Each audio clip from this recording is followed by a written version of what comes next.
I feel you, sis. Masakit pa pala sa CS yan. Sobra, ma'am.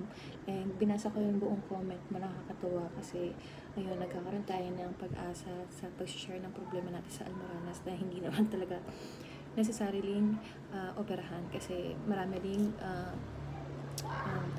consequences or yung chances na magkaroon ulit ng problema kahit na opera na. So ako, as much as possible, ayoko ma-opera. Kaya inuunahan ko na yung mga bawal, yung mga pwede kong gawin.